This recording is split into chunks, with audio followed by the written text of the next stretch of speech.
તો hello friend, જય શ્રી કૃષ્ણ. કેમ છો બધા? સ્વાગત છે તમારું એક નવા બ્લોગમાં. અને રોજની ગોઈને આપણે 8:30 ઘરે આવ્યા ના આજે જ વેલા આવ્યા એમ કહ્યું. હા, એ સાચું. આજ વહેલો આવ્યો થોડોક, એટલે કીધું લાઈવ બ્લોગ ચાલુ કરીએ.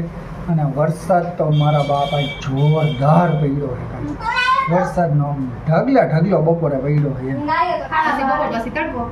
બપોર પછી તો પાછું વાતાવરણ ચેન્જ થઈ ગયું, તડકો નીકળી ગયો. તડકો ને વાદળવાળું વાતાવરણ થઈ ગયું. અહીંયા અમારા તન્વીબેન લેસન કરી છે. એને તો કોઈ લેસન પતતું જ નથી. હા, અહીંયા અમારા રુદ્રભાઈ એ આજે વરસાદના નાયા હતા, પણ ગોબરા જ છે, ચોખા તો થયા નથી. અહીંયા અમારે હેતલ બેસી ગઈ છે જમવાનું બનાવીને. બધાને કઈ વાર નહીં કે હાલો જમવા, પણ કોઈ જમવા આવતું નથી. અને હા ગાઈસ, કાલે છે અષાઢી બીજ, તો તમે બધા આ બ્લોગમાં જોડાઈ રહો. કાલે અષાઢી બીજનું અમારો દિવસ કેવો જાય છે. જોકે મારો દિવસ તો નિશાળે જવા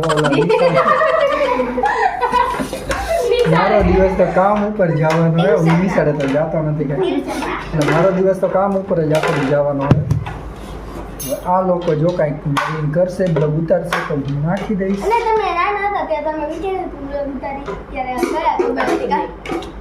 ત્યારે મોબાઈલ અમે નાના હતા ત્યારે મોબાઈલ જ નહોતા, ત્યારે ચાકુવાળા મોબાઈલ હતા. તો વૈજ્ઞાનિક બનવાના હતા. હું મોટો થઈશ તો એવો મોબાઈલ બનાવીશ, આવો ગૂગલ બનાવીશ. ના, એવું અમે કાંઈ વિચાર્યું નથી, ખોટું નથી. અને જમવાનું થઈ ગયું છે તૈયાર, તો ચાલો અમે જમી લઈએ, પછી તમને મળીએ. The next day. તો ગાઈઝ, અત્યારે ચાલુ છે ફૂલ વરસાદ. હું જાઉં અત્યારે ઘરે, અને રોડ ઉપર તમે જો વરસાદ કેવો આવે છે. અત્યારે થોડોક ધીમો પડ્યો, પણ આ રોડ ઉપર બધે પાણી ભરાઈ ગયા, ખાડા ખાબોચિયા. આજે છે અષાઢી બીજ, તો અષાઢી બીજમાં વરસાદ ન આવે એવું તો બને નહીં. અને જુઓ તમે, અત્યારે આપણે જઈ ઘરે જમવા માટે. બપોરના વાગી ગયા 12:30. ચાલુ વરસાદ છે. અત્યારે વાતાવરણ થોડુંક ઠંડુ છે. અહીંયા છે રામાપીરનું નવું મંદિર, અને અહીંયા ભરાઈ ગયું છે પાણી. બસ એક રસ્તામાં ખાબોચિયા ભરાઈ જાય ને, અહીંયા બહુ તકલીફ પડે.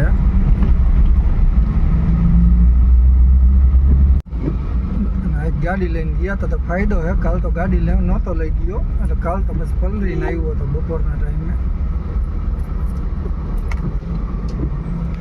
આવવાનું નક્કી ન રહીએ. રોડ ઉપર ખાડા ખબડા કેવા હોય, ક્યાં હોય, દઈ પાણી ભરાઈ ગયું છે. A few moments later. તો ગાઈસ, અત્યારે હું પહોંચી ગયો ઘરે, અને જેમ તમે રસ્તામાં જોયું કે કેવો વરસાદ હતો, અને આપણે પલળ્યા નથી. ગાડી લઈને ગયા હતા એટલે પલળ્યા નથી, નકર તો ફરી પલળી. અને આ અમારા રુદ્ર જો નિશાળેથી આવ્યો, આખો પલળી ગયો, અને પછી ઘરે આવીને પાછો નાયો.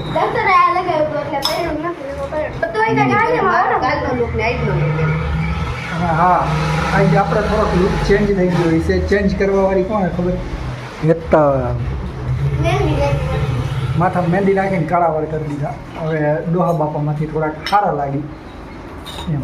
તો આજે છે અષાઢી બીજ, તો તમને બધાને અષાઢી બીજના રામ. અને અમારા રુદ્રભાઈએ તમને કંઈક કહેવા માંગ્યા છે. કચ્છના લોકોને પણ નવા વર્ષના અષાઢી બીજના રામ. અને જો એ રહી છે આજ બીજ, તો ફરાર બનાવ્યું છે. અને હાઈરે અમારે પણ ફરાર. એક જણો ફરાર કરે તો પછી બધાને લાભ તો થોડો મળે. તો સારું, બોલો હવે નિરાંતે જમી લઉં, પછી અમારા રુદ્રભાઈ તમને મળશે. હું તો જવાનું કારખાને, પણ રુદ્રભાઈ તમને સીધો મળશે બ્લોગમાં. હા, નિશાળે નાયો તૈયાર બ્લોગ બનાવવાની. ને હજી જો એક વસ્તુ બાકી રહી જાય તો કેળું સુધારે. આટલું બધું હું ખાઈ નથી શકતો, તો એ ખાવાનું ભરી દીધું છે. હવે જોઈએ આમાંથી કેટલું ખૂટે. જેમ મારા પપ્પાએ કીધું હતું કે પછી રુદ્ર વ્લોગ ચાલુ હશે, એવી રીતે હું કરું વ્લોગ ચાલુ, અને બતાવો તો મમ્મી લાડવા બનાવીને બતાવતો. હા મમ્મી લાડવા બનાવે. અત્યારે આ કાજુ ને આ બદામ ફોલે છે, એ કટકી કરે. ને આ દ્રાક્ષ છે આમાં નાખવાની, એ કિસમિસ ને આમાં નાખવાની. આ થઈ ગયું. આનો ભૂકો કરવાનો, પછી ભૂકો કરીને આમ જે કરવાનું મમ્મીને ખબર હોય, મને નથી ખબર. પછી લાડવા વારવાના હોય. પછી લાડવા વારી અને પછી હનુમાનજી રુદ્ર જયથી ઝાડવા. હા ત્યારે નહીં ઉતારું. હા આ મિક્સ કાજુ બદામની કટકી કરી લઈએ, પછી તમને મળું. અત્યારે મમ્મીએ કાજુ ને બદામ કાપી નાખ્યા, અહીંયા ગોળ પણ કાપી નાખ્યો છે. હવે મમ્મી ઓલું હું તમને કહેતો હતો ને, એ ડરશે. જો આવડા મિક્સરમાં થોડુંક તો આમ ભૂકો કરી નાખ્યો, હવે ડરશે. અને આ તમને કાંઈક બહારનું વાતાવરણ બતાવો, વરસાદ આ જાય તો એટલે આમ રોડ ભીનો લીનો એવું કાંઈ. આ છે અમારી પાછળનું ને આ છે અમારા આગળનું. ને અવાજ હવે થોડો આવતો છે.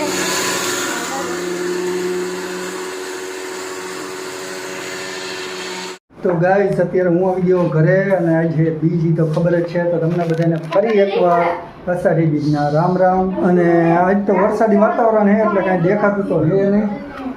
અને અમારે જો અહીંયા રુદ્રભાઈ, અને આજે પહેરી છે સાડી.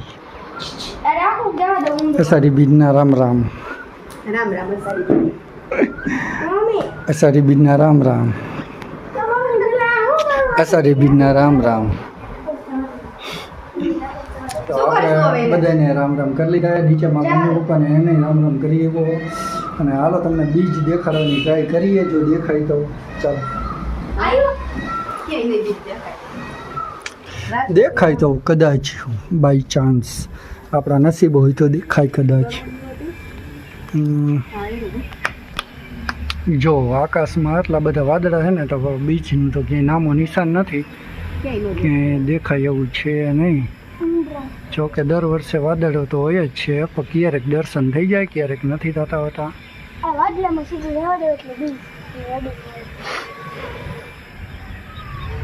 તો આવું કંઈક વાતાવરણ છે અમારા ઘરની આજુબાજુમાં.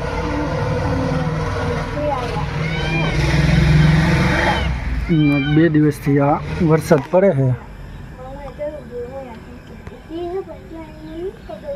અહીં જો અમારા રુદ્રભાઈ.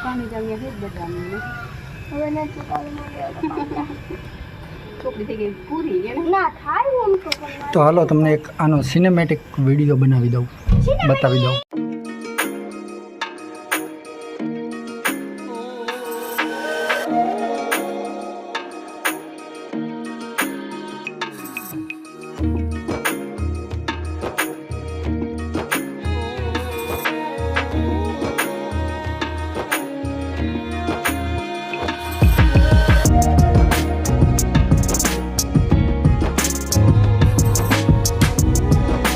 અહીંયા ક્યાંય બીજ દેખાય એવું તો છે નહીં, કેમ કે વાદળા જાજા છે, અને ક્યાંય બીજ દેખાય એવું છે નહીં.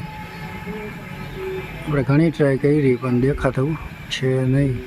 અત્યારે ફાઇનલી દર્શન થઈ ગયા છે બીજના, અને એ પણ વાદળામાં વચ્ચોવચ્ચ છે. હું ઝૂમ કરીને તમને બતાવવાની ટ્રાય કરું છું.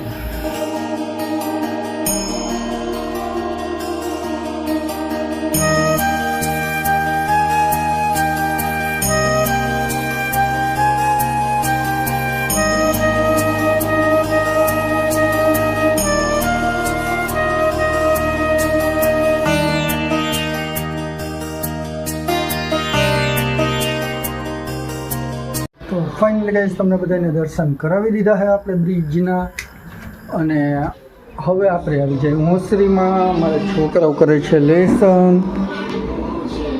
અમારા રુદ્રભાઈ ટીવી જોવે છે.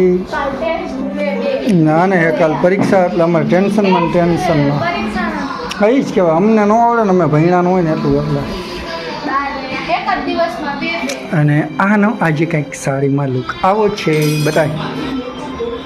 જો ફાઇનલી સાડીમાં લુક કેવો મસ્ત છે. સાડીમાં સાડી લાગુ છું કે ડ્રેસમાં? સાડીમાં સારી લાગે છે કે ડ્રેસમાં કોમેન્ટ એકવાર કરી દેજો. એકવાર કોમેન્ટમાં જો કે ના સાડીમાં સરસ લાગે છે કે ડ્રેસમાં. બસ સાંભળો ને અમાર તન્વી બેન જો ખારા થઈ ગયા કે ઈ અને આ હેતલે કીધું એના માટે એકવાર કોમેન્ટ કરી નાખજો. અહીંયા મારે વાળું છે. અને જમવાનું તૈયાર કરી નાખ્યું છે. જમવામાં જો રુદ્ર વાઈન ચોખ્ખા ઘીના લાડુ મેકી દેવાય બટા. અને અમારી તન્વી બેન આ લેસન કરતાં કરતાં બધું ભેગું કર્યું છે. તો હવે અમે બેસીશું જમવા. તો જમવા ટાઈમે જ તમને મળીએ. ફાઇનલી જમવા બેસી ગયા છીએ અને જમવાનું મેન્યુ હોય તમને ખબર છે એમ લાડવા, શાક, રોટલી અને બધાની વાલી વાલી છાશ. અને આ જો આ બધા બેસી ગયા છે અને અમારા રુદ્રભાઈને બસ આવા ખેલ જ કેમ કે હવે હાથ નહીં કરે ને હાથે આજે રુદ્રભાઈના ભાઈ હારા જો લાડવામાં શીખો નાખ્યો હતો ને એને નીકળી ગયો. યાદ રાખ્યો તો. મમ્મીને બદલાઈ નાખવો પડે અને મારા માટે અલગથી છે અહીંયા છે લાડવા. અલગ લાડવા. તું રેવો બી મને જ મારો હાથ એમ ભાવે છે. અને અમારા તન્વી બેન માટે સ્પેશિયલ લાડવા બન્યા છે. કેવા બનાવ્યા મમ્મી લાડવા? ઘી વગરના એમ નહીં, ઘી કેવા વગરના. બનાવ્યા? લાડવા મસ્ત થાય અને રુદ્રભાઈને તમારે ભાવતા નથી. ખાઈ ગયો આ હજી રોટલી હતા ચાલુ ઘી વાળવા તો આ છે આજનું મેન્યુ. તો ચાલો અમે જમી લઈએ પછી તમને મળીએ, થોડીક વાતચીત કરીએ. ગાઈસ અત્યારે જમી બમી નવરા થઈ ગયા છીએ અને મારા રુદ્રભાઈ અહીંયા જો મારે પગ કચરવાનું કહું તો કચરતો હે નહીં. ને અમારા તન્વી બેનને હજી લેસન પૈતું નથી તો રુદ્રનું કામ કરશે. શું કરવાનું કાનિયા? ઈ મને નથી ખબર કાતર તો લઈને આ બધું તોડી દા લવ. અને મારા તન્વી બેનને તો બસ આખો દી પાકું કરવાનું, લેસન કરવાનું. એને એક જ આપે બીજા કોઈ અને અમારા રુદ્રને તો આપતા જ નથી હો. કરી લીધું કાંઈ નહીં, કાંઈ તને આપતા જ નથી. એના જેવું ન હોય કે આમ તારે ખાલી બે જ લેક્ચર આવે અમારા 8 લેક્ચર આવે 4 આવે હા બહુ 4 લેક્ચર જ આવે અમારા 8 આવે જો ગાઈસ બંનેને ઝઘડો તો ચાલુ ને ચાલુ જો. કેના ઘરમાં કેવી થાય વાત કેવી કરે કેના ઘરમાં ભાઈ બોન આવી રીતે ઝઘડો કરે કોમેન્ટ કરજો. બોલ ને. હા એ બી છઠ્ઠું ભણે હું નવમું ભણું એ મમ્મી શીખડાયું પછી અને હા ગાઈસ કેના ઘરમાં આવી રીતે બે ભાઈ બોન ઝઘડા કરે કોમેન્ટ કરી દેજો. આ મમ્મી આને ગયું ને બાટુ મારે કોનો પગે પતો તોડી નાખ્યો રુદ્ર એટલે એતલ હાંધી દીએ છે. જે લગી કરી નો દે તે લગી આમ વાહે પડી ગઈ. અને મને નીચે લઈ જતો રોજ બપોરે આવે અમારા ટેન્શન વાળો જાણ હે એમ તો. કેવું હારું બોલે આવે ત્યારે વરસાદ આવે ઉઠો જ નહીં બે દી કાલે ના આવ્યો ને આજને એ રુદ્ર લાઈટ ચાલુ કરતો બટા એવડી મને ગાઈસ રજા. અમાર હેના નાતો જ નથી વરસાદ આવે ને ત્યારે આયો સાચી વાત હો મેં કીધું અમારા નાવાનો ચોર હે. વરસાદ આવે ને એટલે નાઈ લઈએ પછી નાઈ લઈએ. વરસાદ આવે ત્યારે એમ કાલેન્ડર લઈ લાઈટ પછી બહાર બેઠા બેઠા હાવ ગઈ નવડાવી. બસ ફુવા પછી એમ મમ્મી વાસણ ઉટકે એમ ઉટકી નાખે રુદ્રને અમારે. પછી હે ને ઓલો દંદેડો પડતો તો ત્યાં લગીને ક્યાં લગીને નાયો. એ બે દી થયા શાંત વરસાદ આવે એટલે નકર તો હે ને વીજળી ને તડાકા ને ધડાકા થતા હોય ને તો ભાઈ તો મારે ન જાય. રૂમમાં એકલો નો જાય રૂમમાં લાઈટ ચાલુ ન હોય તો એકલો નો તો જાય ભાઈ અમારે બી. ફટું સીવો ભાઈ ફટું સીવો. બાકી શાંત વરસાદ હોય ને તો બાકી અમારે ખેપાની જાણ હે આવડે બોલે જો હે ને. તો ફાઇનલી ગાઈસ હવે કરી છે હોવાની તૈયારી અને આ બ્લોગને અમે અહીંયા જ એન્ડ કરીએ છીએ. જો તમને સારો બ્લોગ લાગ્યો હોય તો કોમેન્ટ જરૂરથી કરી નાખજો. તો સારું હાલો મળીએ તમને નેક્સ્ટ બ્લોગમાં. ત્યાં સુધી જય શ્રી કૃષ્ણ, બાય બાય.